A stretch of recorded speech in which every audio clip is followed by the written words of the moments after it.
Assalamualaikum warahmatullahi wabarakatuh. Di sini saya sebagai moderator dari kelompok 11 akan menyampaikan makalah kami yang berjudul Analisis Konten dan Ideologi Tafsir di Media Sosial. Rumusan masalah 1.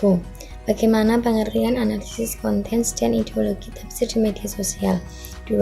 Bagaimana digitalisasi konten dan ideologi tafsir di media sosial? 3. Apa saja ragam bentuk tafsir sosial media? 4. Apa saja yang dapat memengaruhi konten dan ideologi tafsir di media sosial? Saya akan menjelaskan poin A dan B, seterusnya akan disampaikan oleh Mas Arifin. Poin A. Pengertian analisis konten dan ideologi tafsir. Analisis konten adalah penelitian yang bersifat pembahasan mendalam terhadap isi suatu informasi, tertulis atau tercetak dalam media massa. Pelopor analisis isi adalah Harold Lawes yang memelopori teknik simbol coding, yaitu menyatat lambang atau pesan secara sistematis kemudian diberi interpretasi. Analisis konten dapat digunakan untuk menganalisis semua bentuk komunikasi, baik surat kabar, berita, radio, iklan televisi, video, maupun semua bahan-bahan dokumentasi yang lain. Hampir semua disiplin ilmu sosial dapat menggunakan analisis konten sebagai teknik atau metode penelitian. Seiring dengan perkembangan teknologi yang semakin pesat, selain secara manual, kini telah tersedia komputer untuk mempermudah proses penelitian analisis konten yang dapat terdiri atas dua macam, yaitu perhitungan kata-kata dan kamus, yang dapat ditandai yang seiring disebut General Inquiry Program. Analisis ini tidak dapat diberlakukan pada semua penelitian sosial. Analisis konten dapat dipergunakan jika memiliki syarat sebagai berikut. 1. Data yang tersedia sebagian besar terdiri dari bahan-bahan yang terdokumentasi. 2. Ada keterangan pelengkap atau kerangka teori tertentu yang menerangkan tentang dan sebagai metode pendekatan terhadapnya. 3. Penelitian memiliki kemampuan teknis untuk mengolah bahan-bahan atau data-data yang dikumpulkannya. Sedangkan ideologi tafsir merupakan sebuah karya tafsir, dilihat dari entitasme yang terbangun dan arah gerak di dalamnya, tidak lepas dari ruang sosial di mana dan oleh siapa tafsir itu ditulis. Ruang sosial ini dengan keragaman problem dan dinamikanya disadari atau tidak selalu saja akan mewarnai karya tafsir. Analisis isi dapat dipergunakan jika memiliki syarat sebagai berikut. 1. Data yang tersedia sebagai besar terdiri dari bahan-bahan yang terdokumentasi. 2. Ada keterangan pelengkap atau kerangka teori tertentu yang menerapkan tentang dan sebagai metode pendekatan terhadap data tersebut. Ketiga, peneliti memiliki kemampuan teknis untuk mengolah bahan-bahan atau data yang telah dikumpulkan. Poin yang B, yaitu digitalisasi konten dan ideologi tafsir di media sosial.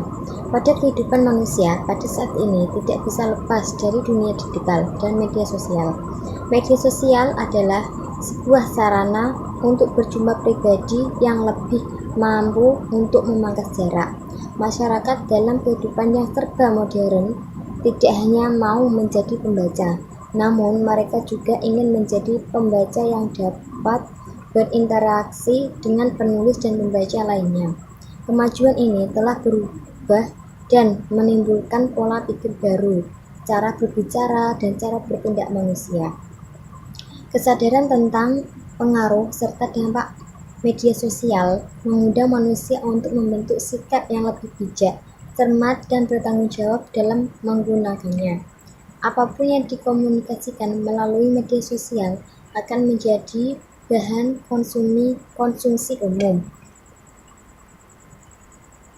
Dalam hal menyambut kemajuan metode seperti ini harus jadi dayung tersebut yang mesti kita manfaatkan untuk jalan dakwah Islam. Apabila menyoal kajian tafsir yang notabene itu merupakan kajian keagamaan, kajian ketokohan dan sejarah yang dalam anggapan milenial sekarang horor untuk dipelajari karena kemasan kitab-kitab klasik atau bundunya. Bukan dalam artian tidak apresiatif, tetapi degradi ilmuwan dalam minat untuk mempelajari ilmu yang sifatnya murni kalah dengan hal-hal yang sifatnya praktis dan bakal jadi profesi.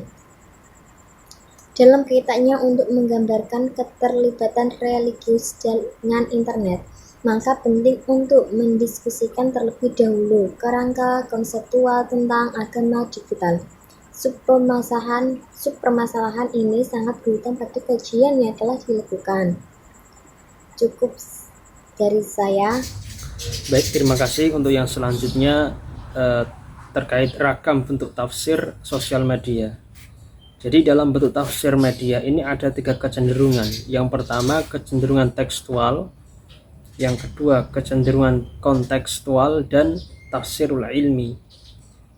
Kecenderungan tekstual dan kontekstual ini dimaksudkan sebagaimana yang disampaikan oleh beliau Bapak Islah Kusmian di dalam bukunya Khazanah Tafsir Indonesia, yakni apakah seorang penafsir dalam aktivitas penafsirannya bergerak dari teks menuju konteks atau dari peristiwa-peristiwa yang empiris di tataran konteks menuju teks.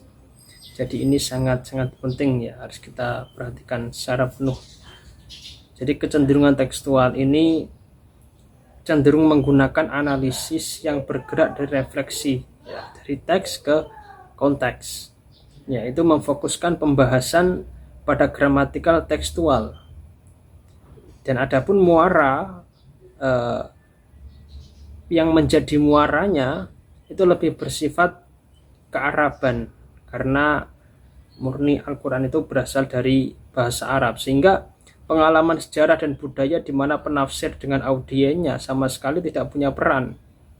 Dan teori ini didukung oleh argumentasi bahwa Al-Quran sebagai sebuah teks suci yang sempurna pada dirinya sendiri. Pendekatan dan realitas ke teks dalam studi Al-Quran menjadi sebuah keniscayaan dalam upaya integrasi keilmuan. Jadi terdapat pandangan yang lebih maju dalam konteks ini, yaitu bahwa dalam memahami suatu teks, seorang harus melacak konteks penggunanya pada masa di mana teks itu muncul. Sebagaimana beliau Dr. Ahsin Sakho Muhammad menegaskan bahwa kontekstualisasi pemahaman Al-Quran itu merupakan upaya penafsir dalam memahami ayat Al-Quran, bukan melalui harfiah teks, tapi dari konteks dengan melihat faktor-faktor lain. Misalnya situasi dan kondisi di mana ayat Al-Quran diturunkan oleh karenanya seorang penafsir harus memiliki peran ya, peran pemikiran yang luas, misalnya mengetahui hukum Islam secara rinci, mengetahui kondisi pada waktu hukum itu ditetapkan, mengetahui alasan dari suatu hukum yang ditetapkan, dan sebagainya. Yang selanjutnya ini kecenderungan kontekstual, ini yang kedua. Jadi sebagai tafsir dengan watak kontekstual atau rinci, tafsir sosial media menjadi populer di situasi tertentu dan kurang populer di situasi yang lainnya. Untuk konteks ini bisa kita lihat pada peristiwa pidato Basuki Cahyakusuma di Kepulauan Seribu pada tanggal 27 September 2016 yang menjadi pemantik menjamunya tafsir sosial media. Jadi semua kalangan melibatkan diri dalam aktivitas tafsir sosial media ini, baik kalangan akademisi, ulama, aktivis, hingga masyarakat awam. Nah, di sini akan dikemukakan beberapa contoh dari akun Facebook dari figur-figur populer di Indonesia. Yang pertama ada Buya Gus Rizal Gazhar. Ini seorang ulama kenamaan sekaligus ketua MUI Sumatera Barat. Selanjutnya nanti bisa di browsing sendiri ya di konten YouTube untuk Buya Gus Rizal Gazhar. Yang selanjutnya ada kecenderungan tafsirul ilmi.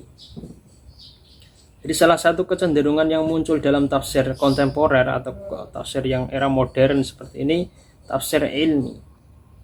Asumsi dasar dari genre ini adalah bahwa Al-Quran merupakan kitab suci yang komplit, yang menjelaskan tentang segala sesuatu, fenomena-fenomena alam dan teori-teori modern ilmiah yang dicarikan kesesuaian dengan Al-Quran. Jadi paradigma ini menyatakan bahwa segala penemuan-penemuan ilmiah tersebut sudah diramalkan oleh Al-Quran semenjak belasan abad yang lalu. Dan karakter lainnya dari tafsir ilmi ini kecenderungannya untuk merasionalisasi sehingga bisa diterima oleh akal.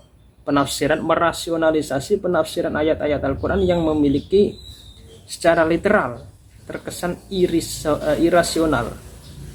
Jadi yang awalnya tidak bisa diterima oleh akal, akan tetapi dengan tafsirul ilmi ini seakan-akan akal bisa menerimanya.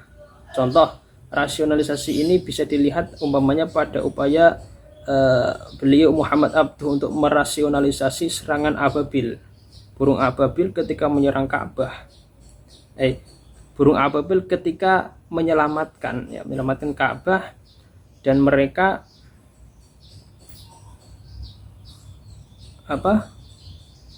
menyerang pada pasukan Abraha yang ingin menghancurkan Ka'bah. Ini menggunakan batu dari neraka Sijil sebagai wabah penyakit.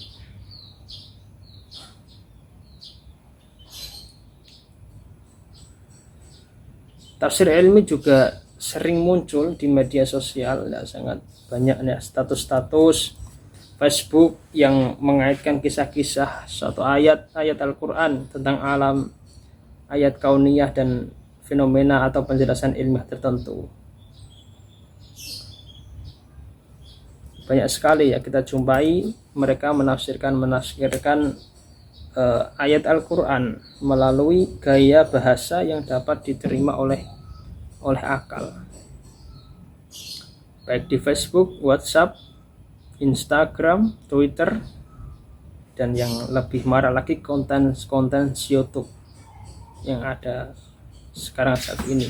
Yang selanjutnya ada pengaruh analisis konten dan ideologi tafsir di media sosial. Ini sangat jelas. Jadi munculnya berbagai ideologi, pola pemikiran, juga upaya-upaya mereka dalam menafsirkan Al-Quran terlebih pada media sosial, atau katakanlah madhab keagamaan yang sangat mempengaruhi tafsir Al-Quran.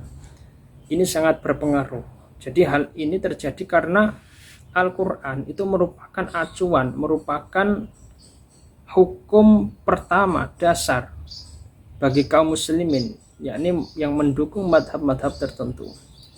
Dan mereka berusaha mencari dalil untuk mendukung madhabnya masing-masing, meskipun dengan cara memaksakan teks atau nas Al-Quran dengan pandangan madhabnya.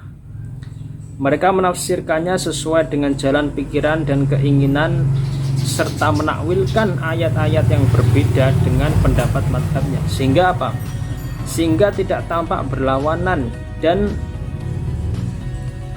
bertentangan dengan madhab serta kepercayaannya.